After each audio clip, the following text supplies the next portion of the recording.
This is a healthy peat swamp forest, and this is peat, a carbon storage. Peat consists of the remains of fallen trees, branches, leaves, and other plant matter that have been building up in waterlogged conditions for thousands of years, forming a peat dome. It rains a lot in the peat swamp forest. The forest cover and sponge-like nature of the peatland ensures that the peat remains saturated with water. These conditions bring the decomposition process to a halt, and so the carbon remains safely stored away.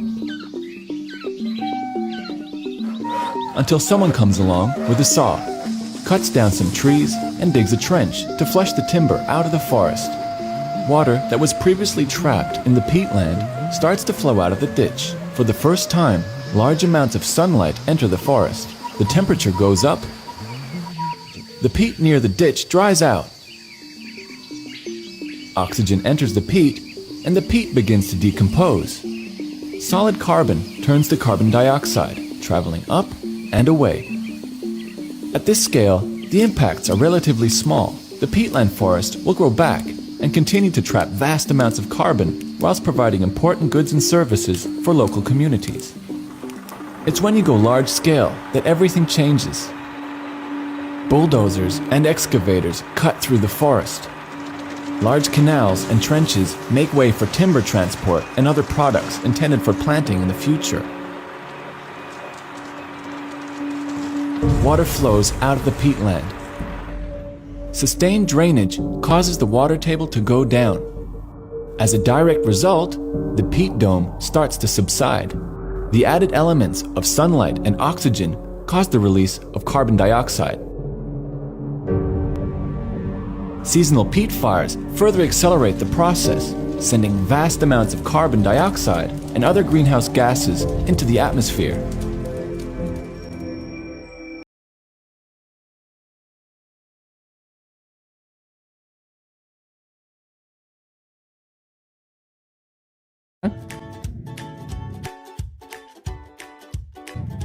Efek rumah kaca yaitu meningkatnya konsentrasi gas karbon dioksida, CO2, metana, nitros oksid, ozon, dan beberapa bahan kimia buatan seperti CFC di atmosfer bumi. Gas CO2 sendiri disebabkan oleh banyaknya pembakaran bahan bakar minyak, batu bara, sepeda motor, dan mesin-mesin industri. Lalu, bagaimana proses terjadinya efek rumah kaca? 1. Sinar matahari mencapai atmosfer bumi, sebagian akan dipantulkan kembali ke luar angkasa. 2.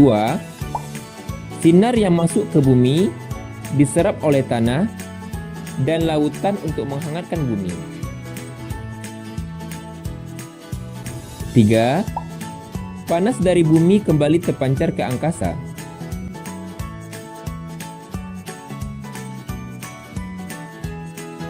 4. Panas yang dipancarkan ini terperangkap oleh gas rumah kaca di atmosfer.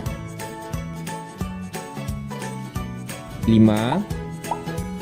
Aktivitas manusia seperti membakar bahan bakar fosil, pembukaan lahan pertanian dengan dibakar, juga meningkatkan jumlah gas rumah kaca yang dilepaskan ke atmosfer. Keenam, akhirnya menyebabkan suhu bumi meningkat yang menyebabkan pemanasan global. Apa bahayanya?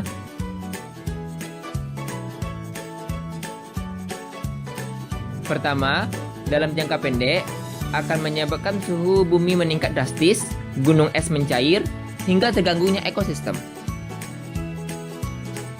Kedua, dalam jangka panjang akan menyebabkan kepunahan makhluk hidup. Bagaimana pencegahannya? Lakukanlah penghijauan, kurangi pembakaran bahan bakar fosil, hemat listrik, serta mengelola sampah.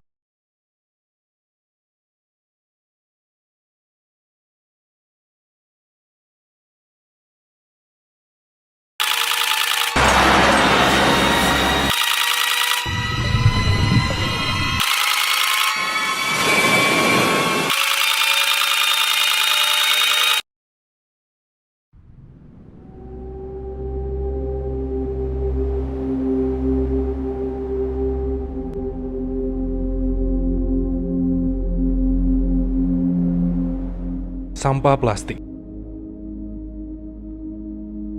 menjadi permasalahan lingkungan secara global dari masa ke masa.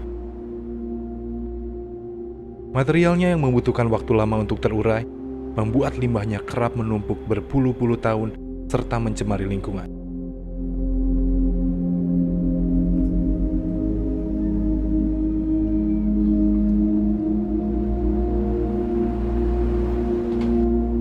Dari data Jampek pada tahun 2015, Indonesia sempat menempati peringkat kedua penyumbang sampah plastik di dunia. Sebanyak 10,1% sampah plastik di dunia yang tidak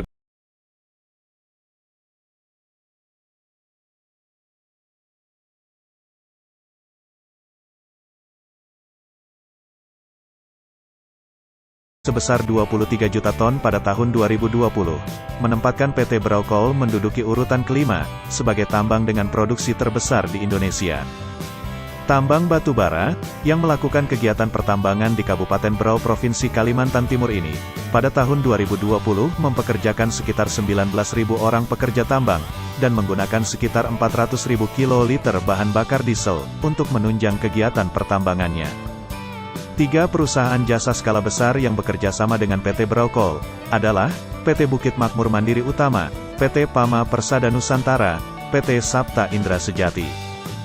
PT Brau Coal juga mengoperasikan peralatan dengan kapasitas besar, diantaranya ekskavator PC4000, heavy dump truck HD785, dan loader WA800.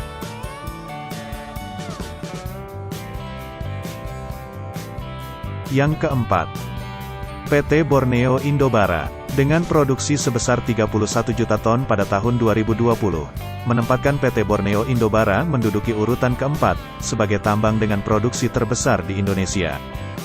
Tambang batu bara, yang melakukan kegiatan pertambangan di Kabupaten Tanah Bumbu Provinsi Kalimantan Selatan ini, pada tahun 2020 mempekerjakan sekitar 10.000 orang pekerja tambang, dan menggunakan sekitar 200.000 kiloliter bahan bakar diesel, untuk menunjang kegiatan pertambangannya. 3 perusahaan jasa skala besar yang bekerja sama dengan PT Borneo Indobara, adalah PT Sapta Indra Sejati, PT Putra Perkasa Abadi, PT Cipta Krida Tama. PT Borneo Indobara juga mengoperasikan peralatan dengan kapasitas besar, diantaranya ekskavator PC2000, heavy dump truck HD785, dan loader WA800. Yang ketiga, PT Kideko Jaya Agung. Dengan produksi sebesar 33 juta ton pada tahun 2020, menempatkan PT Kideko Jaya Agung menduduki urutan ketiga, sebagai tambang dengan produksi terbesar di Indonesia. Tambang batu bara, yang melakukan kegiatan pertambangan di Kabupaten Pasir Provinsi Kalimantan Timur ini, pada tahun 2020 mempekerjakan sekitar 14.000 orang pekerja tambang, dan menggunakan sekitar 370.000 kiloliter bahan bakar diesel, untuk menunjang kegiatan pertambangannya. Beberapa perusahaan jasa skala besar yang bekerja sama dengan PT Kideko Jaya Agung, adalah PT Pama Persada Nusantara, PT Bukit Makmur Mandiri Utama, PT Sims Jaya Kaltim, PT Petrosi. PT Kideko Jaya Agung juga mengoperasikan peralatan dengan kapasitas besar, diantaranya ekskavator PC3000, heavy dump truck HD785, dan loader WA600.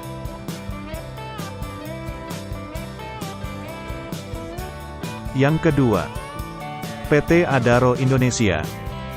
Dengan produksi sebesar 47,5 juta ton pada tahun 2020, menempatkan PT Adaro Indonesia menduduki urutan kedua, sebagai tambang dengan produksi terbesar di Indonesia. Tambang batu bara, yang melakukan kegiatan pertambangan, yang melintasi 2 provinsi, yaitu Kalimantan Selatan dan Kalimantan Tengah ini, pada tahun 2020 mempekerjakan sekitar 23.000 orang pekerja tambang, dan menggunakan sekitar 560.000 kiloliter bahan bakar diesel, untuk menunjang kegiatan pertambangannya. 3 perusahaan jasa skala besar yang bekerja sama dengan PT Adaro Indonesia, adalah PT Pama Persada Nusantara, PT Sapta Indra Sejati, PT Bukit Makmur Mandiri Utama. PT Adaro Indonesia juga mengoperasikan peralatan dengan kapasitas besar, diantaranya ekskavator PC4000, heavy dump truck Ket789, dan loader WA800.